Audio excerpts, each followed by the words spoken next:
Alright, what is going on guys? I am Miguel from UCGym.com bringing you the fourth episode of the Muscle Anatomy series, and today we're talking about the glutes.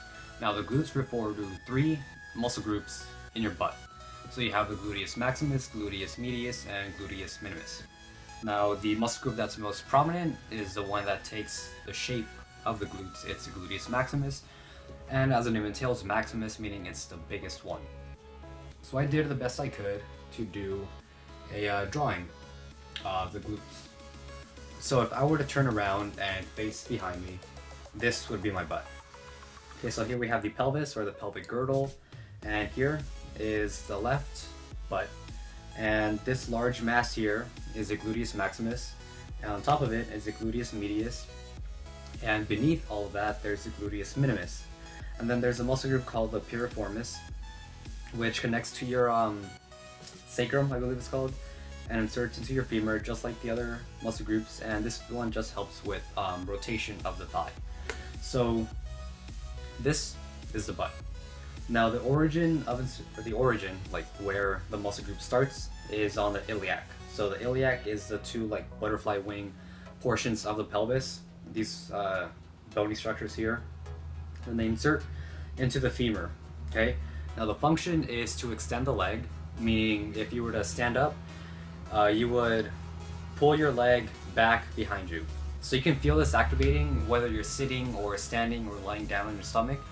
If you were to put your fingers right in the center of a butt cheek and try to bring a femur back, like your thigh basically, back behind you, you're going to feel the muscle tighten up and contract, and you can tell that that's its function, to extend the leg or to bring it back. Now the quadriceps rectus femoris is a hip flexor, meaning it brings the knees up, and the glutes bring the knees back, basically. And another function is lateral rotation of the thigh. So essentially what this is if you're standing straight up and your toes are pointed forward, your glutes help with pointing your toes outward. So that's a second function.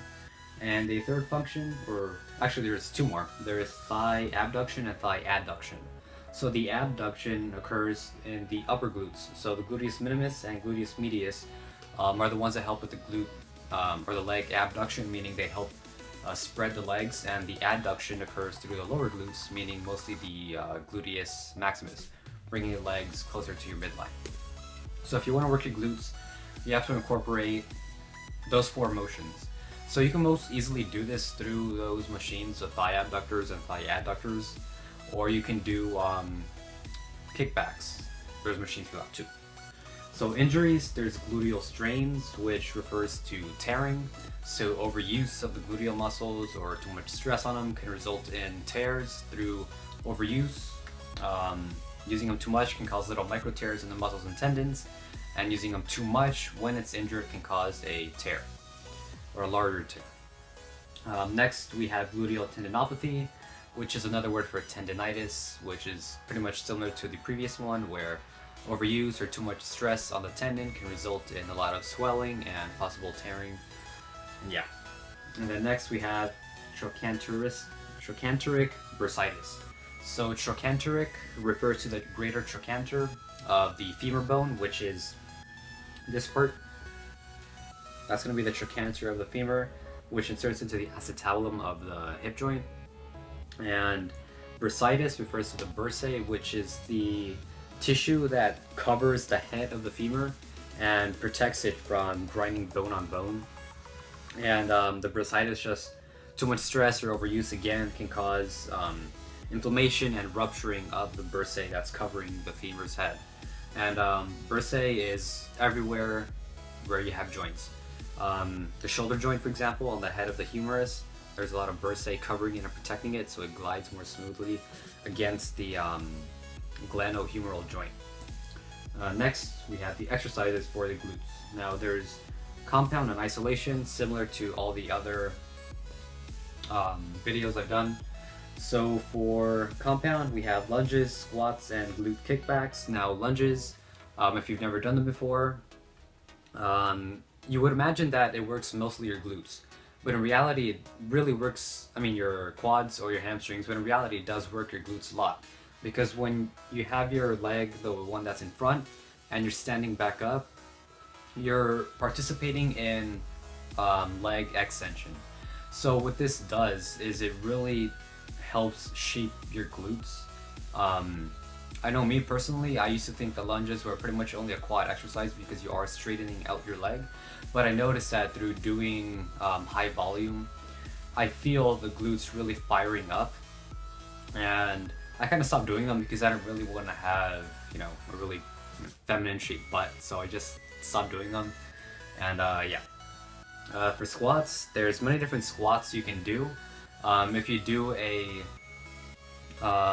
conventional squat where your legs or your feet are placed pretty much at shoulder width, you're going to get your standard quadricep activation, hamstring activation, and minimal glute activation.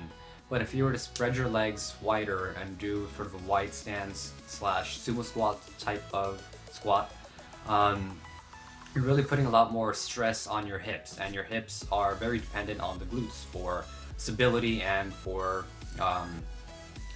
extension. So if you were to do a wider stance squat, you would notice that you're laterally rotating your legs just a little bit so it's more comfortable, and you're firing up your glutes just a little bit more through spreading your legs. Now as you're standing back up, when doing a squat of any stance, what you really want to do is focus on the muscle group you're targeting. So you can picture your glutes firing up, bringing your legs back up, straightening them out.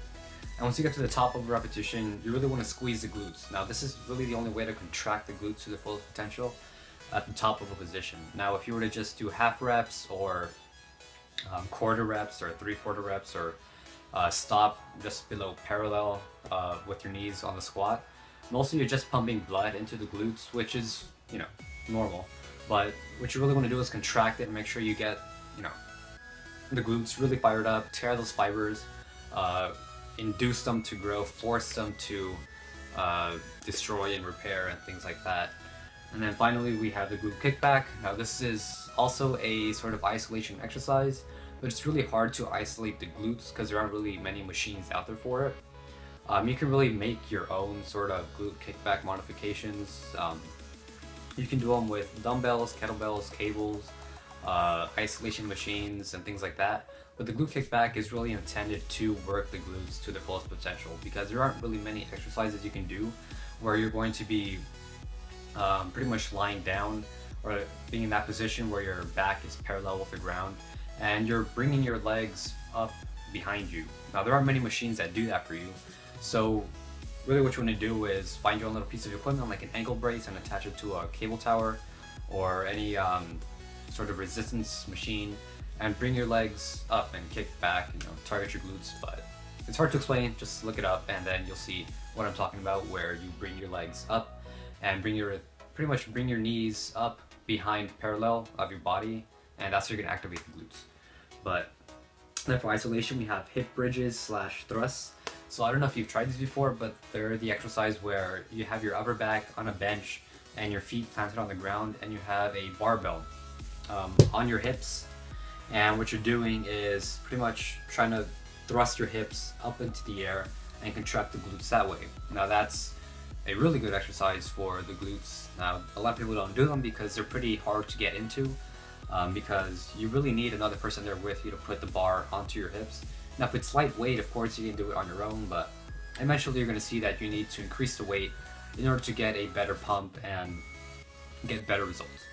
So next exercise for isolations we have hyperextensions / reverse hyperextensions. Now a hyperextension, if you've never done it, is the exercise where you're on this sort of piece of equipment that's made for this, pretty much, where you're facing forward and the bench has you at about 45 degrees, and then the bench tucks into your either abdomen / hip area, and you're going to do a crunch essentially downward and raise yourself back up. Now this is a good erector muscle sort of exercise, and if you place the emphasis specifically on your glutes, you're going to feel the glutes being fired up. Now if you keep your back straight, it's going to be more of a hamstring sort of movement, but if you kind of round your back and let your entire upper body relax so that you get a full bend in the back, you're going to get a whole sort of erector spinae contraction / glute activation.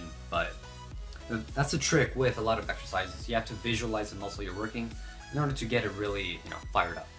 And then finally, for the last exercise, I have abductor/adductor machines. Now you can't really do these without those machines. There aren't many exercises you can do. There are ones where you can get like an ankle brace and attach it to a cable machine and then move your legs outward or inward accordingly. But these are the really good exercises for the glutes. Not a lot of people do them, and some people do them before they do their squats or things like that because it gets them really warmed up. But the adductor and abductors should really be utilized more for the glutes because it is one of their primary functions is adduction and abduction of thighs. So that's pretty much everything that there is to know about glutes. A lot of people, or women mostly, they want to have big butts basically.